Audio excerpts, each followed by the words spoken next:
اپنی من مانی اور اپنی خواہش نفس کو ہی دین قرار دے دیا جائے اور کہا جائے کہ جی دین میں کوئی جبر نہیں ہے، دین میں کوئی سختی نہیں ہے، جو دل میں آئے من میں آئے وہ کر گزرو، تو پھر یہ دین تو نہ ہوا، یہ تو اپنی خواہشات کی تماشا گاہ ہوئی کہ جس کے من میں جو آئے وہ کر گزرے۔ یہ تو چھوٹا سا گھر ہو 3 مرلے کا 2 مرلے کا، جھونپڑی ہو، ان جھونپڑیوں کو بھی اصول ہوتے ہیں، ان کے بھی ضابطے ہوتے ہیں۔ یہ 3 مرلے کے 5 مرلے کے سکول بنے ہیں، ان کے بھی ضابطے، ان کے بھی قوانین ہوتے ہیں۔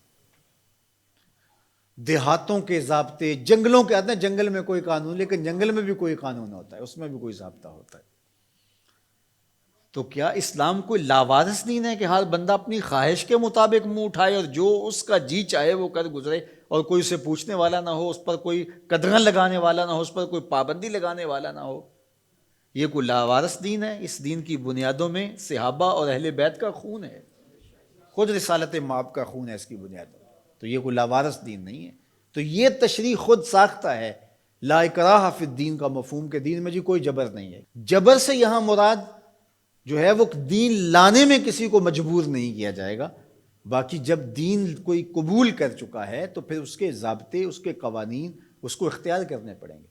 آپ 15 دن کے لیے وزٹ ویزے پہ کسی ملک میں جاتے ہیں اور آپ ان سے 100% اختلاف بھی رکھتے ہو، ان کے مخالفین میں آپ کا نام سر فہرست بھی آتا ہو، ان کے شہری نہیں ہیں آپ، لیکن 15 دن کے لیے آپ وہاں گئے تو وہاں لینڈ کرنے سے لے کر واپس آنے تک ان کے قوانین کے مطابق آپ پابند ہوں گے اپنی زندگی کو ڈھالنے کے۔ تو یار ایک ملک جو دنیا کے کسی گوشے میں ہے اور اس کے بنائے ہوئے انسانوں کے قوانین، آپ وزٹ کے لیے وہاں جاتے ہیں تو وہاں بھی آپ کو پابند ہونا پڑے گا۔ تو جس دین کو دل اور روح نے قبول کیا ہے اس کے ضابطے کیا قبول ہی نہیں کیے جائیں گے؟ منمانی اور خواہشات کی دنیا میں آباد رہ کے زندگی گزاریں گے تو پھر دین تو نہ ہوا۔ دین تو اپنی خواہشات کی قربانی کا نام ہے، اپنی آرزوؤں کو قربان۔ اسلام کا کیا معنی ہے؟ گردن نہادن، فارسی میں تسلیم کردن، سر تسلیم خم کر دینے کو اسلام کہتے ہیں۔ اسلام ماننے کا نام ہے۔ اسلام کے جو احکامات ہیں، ہمارے نفس پہ شاک بھی ہوں گے، ظاہر ہے کہ بہت ساری چیزیں ہوتی ہیں نفس پہ شاک ہوتی ہیں، لیکن جو قوانین اور ضابطے دیے جاتے ہیں اس کے جو انتہائی فوائد ہیں ان پہ نظر رکھی جاتی ہے۔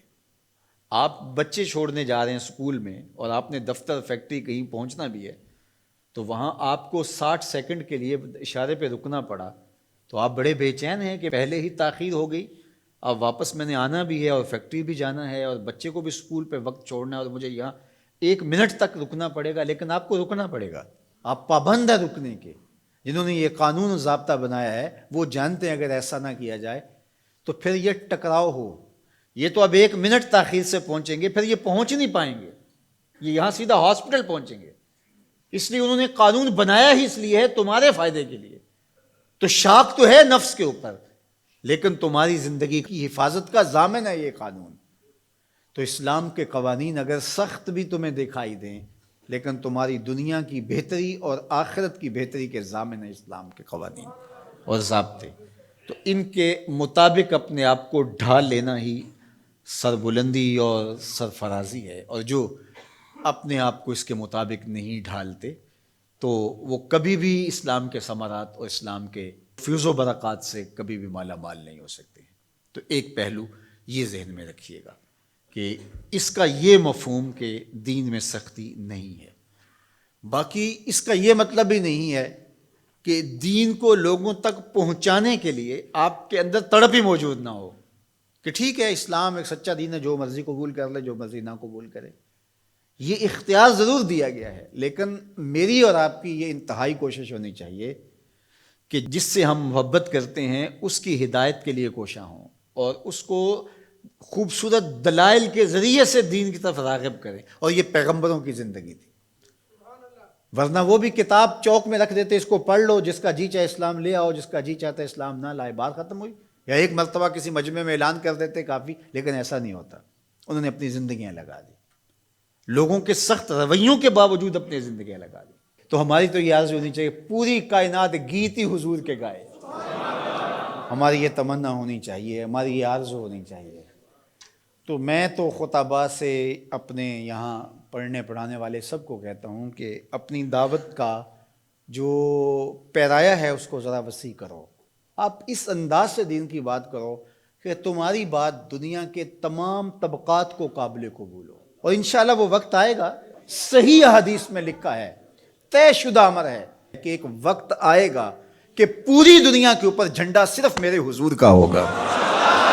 پوری دنیا کے اوپر ہم نہ دیکھ سکے تو ہماری نسلیں ضرور دیکھیں گی انشاءاللہ. اور وہ وقت آ کے رہے گا اور وہ شانیں ظہور پذیر ہوں گی اور گلی گلی حضور کے نام کا چراغاں ہوگا اور حضور کی عظمتوں کے پھریرے لہرائیں گے.